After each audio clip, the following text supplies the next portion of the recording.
Hello friends, இந்த வீடியோவில் நம்ம ஒரு புது இன்ட்ரெஸ்டிங்கான டாபிக் பார்க்க போகிறோம். ரொம்ப இம்பார்ட்டண்ட்டான டாபிக் அண்ட் ரொம்ப இன்ட்ரெஸ்டிங்கான டாபிக், எல்லோரும் தெரிஞ்சுக்கக்கூடிய ரொம்ப இம்பார்ட்டண்ட்டான டாபிக்.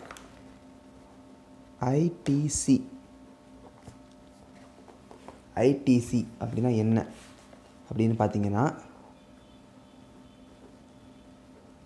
Input tax credit.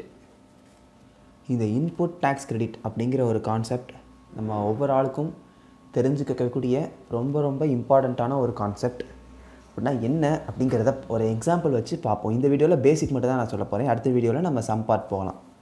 3 பேர் இருக்காங்க, ஏ பி சி. ஏங்கிறவர் ப்ரொடியூசர், ஃபேக்ட்ரியில் ஒரு குட்ஸை ப்ரொடியூஸ் பண்ண போகிறவர். பிங்கிறவர் சப்ளையர். பி வந்து ஏட்ட வந்து பொருளை வாங்குறாரு. இவர் ப்ரொடியூஸ் பண்ண பொருளை பி வந்து வாங்குறாரு, இவர் கன்சியூமர். சி வந்து பிகிட்ட வாங்குறாரு. இதுதான் நமக்கான எக்ஸாம்பிள். ஏ வந்து ப்ரொடியூசர், பி வந்து சப்ளையர், சி வந்து கன்சியூமர்.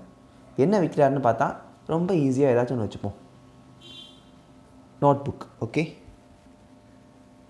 நோட் புக்கை தான் வந்து இவர் ப்ரொடியூஸ் பண்ணுறாரு. ஓகே, விலை 100 ரூபீஸ். 100 ரூபாய்க்கு விற்கிறாரு. ஆனால் 100 ரூபாய்க்கு இவர் விற்க முடியுமா அப்படின்னு கேட்டால் முடியாது. Plus 12% GST.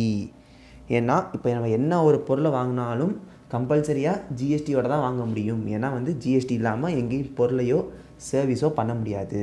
ஸோ 100 ரூபாய்க்கு விற்க வேண்டிய பொருளை இவர் எவ்வளோ ரூபாய்க்கு விற்க வேண்டியதாக இருக்குது? 112 ரூபாய்க்கு. ஏன்னா கவர்மெண்ட்டுக்கு 12 ரூபாய் ஜிஎஸ்டி கட்டணும்.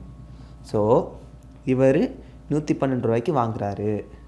திரும்ப இவர்கிட்ட விற்கும்போது 112 ரூபாய்க்கு விற்க முடியாது. ஏன்னா இவருக்கும் வந்து திரும்ப வந்து இந்த இவர் விற்க போகிற பொருளுக்கு திரும்பவும் வந்து சேல் பண்ணுறதுனால இவரும் ஜிஎஸ்டி கட்டணும். ப்ளஸ் இவர் எவ்வளோ ரூபாய்க்கு 112 ரூபாய்க்கு வாங்கி 150 ரூபாய்க்கு வந்து ப்ராஃபிட் பார்த்துருக்காரு. ப்ளஸ் 12%. ஏன் 12% ஆட் பண்ணுறோம்? ஜிஎஸ்டி 12%. ஸோ 150 ரூபாய்க்கு 12% அப்படின்னா எவ்வளோ அப்படின்னு பார்த்தீங்கன்னா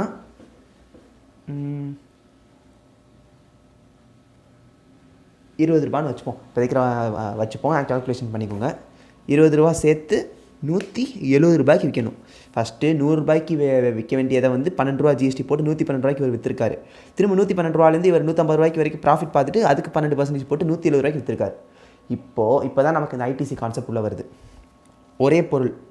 இந்த நோட் புக் தான் இங்கேருந்து இவர்கிட்ட வந்திருக்கு, இவர்கிட்டேருந்து இவர்கிட்ட போயிருக்கு. இப்போது இதே நோட் புக்குக்கு இங்கே ஒரு தடவை 12% ஜிஎஸ்டி கட்டிட்டோம், இங்கே ஒரு தடவை 12% ஜிஎஸ்டி கட்டிட்டோம். அப்போ என்ன அர்த்தம்? ஒரே பொருளுக்கு கவர்மெண்ட்டுக்கு 2 தடவை நம்ம டேக்ஸ் கட்டுற மாதிரி ஆகுது. ஸோ இங்கே ஒரு 12% கட்டுறோம், இங்கே ஒரு 12% கட்டுறோம். இந்த ஒரு பிரச்சனை ஆகுதா? இந்த மாதிரி ஒரே பொருளுக்கு 2 டேக்ஸ் அப்படிங்கிற ஒரு ப்ராப்ளம் வருதா? அந்த ப்ராப்ளமை சால்வ் பண்ணுறதுக்காண்டி கொண்டு வந்த கான்செப்ட் தான் ஐடிசி. போல் இயர்லியர் இன்டைரக்ட் டேக்ஸ் ஸ்ட்ரக்சர் இருக்குல்ல, நம்ம வேட்டு, சிஎஸ்டி, அதில் இந்த ஐடிசிங்கிற கான்செப்ட் இல்லை. ஏன்னா அதில் வந்து என்ன சொல்லிட்டாங்கன்னா, ஒரு பொருளுக்கு 2 டேக்ஸ் கட்டிகிட்டு இருந்தோம். இப்போ அதெல்லாம் எலிமினேட் பண்ணுறதுக்காண்டி தான் ஜிஎஸ்டிங்கிறதே வந்திருக்கு. ஜிஎஸ்டியோட முக்கியமான ஃபீச்சர் என்னது? இந்த இன்புட் டேக்ஸ் கிளைம் பண்ணிக்க முடியும்.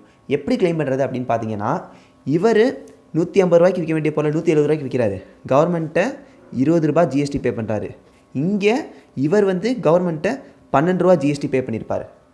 இப்போ என்ன அர்த்தம்னா, இந்த ஒரே 100 ரூபாய் நோட் புக்குக்கு ஒரு தடவை 12% கவர்மெண்ட்டை போகுது, இன்னொரு தடவை 20% போகுது. 20 ரூபாயாக போகுது. இதனால் இவர் இந்த கவர்மெண்ட்டை இந்த 20 ரூபாயை வந்து கட்டிட்டு இயர்லியராக 12 ரூபா கட்டி இது பண்ணியிருப்பார்ல, அதை வந்து ஐடிசிங்கிற பேரில் திரும்ப கிளைம் பண்ணிக்க முடியும். ஸோ 20 ரூபாயை கட்டிட்டு அவர் வந்து பர்ச்சேஸ் பண்ணுறப்ப வந்து கட்டியிருப்பார்ல, அந்த 12 ரூபாயை திரும்ப ரீஃபண்டாக கிளைம் பண்ணிக்கலாம். இந்த கான்செப்ட்டுக்கு பேர் தான் இன்புட் டேக்ஸ் கிரெடிட். இது வந்து சம்ஸில் நிறையா டைப்ஸ் இருக்குது. அதெல்லாம் நம்ம ஒவ்வொரு சம்மாக ஒர்க் அவுட் பண்ணிக்கலாம். இப்போதைக்கு நான் வந்து இந்த வீடியோவில் ஐடிசி அப்படின்னா என்ன அதை உங்களுக்கு புரிய வைக்கிறதுக்காண்டி ஒரு சின்ன எக்ஸாம்பிளாக எடுத்து பேசிக்ஸில் சொல்லி கொடுத்துருக்கேன். ஏதாச்சும் டவுட்ஸ் இருக்குன்னா கமெண்ட் செக்ஷனில் கேளுங்கள் ஃப்ரெண்ட்ஸ். தேங்க்யூ.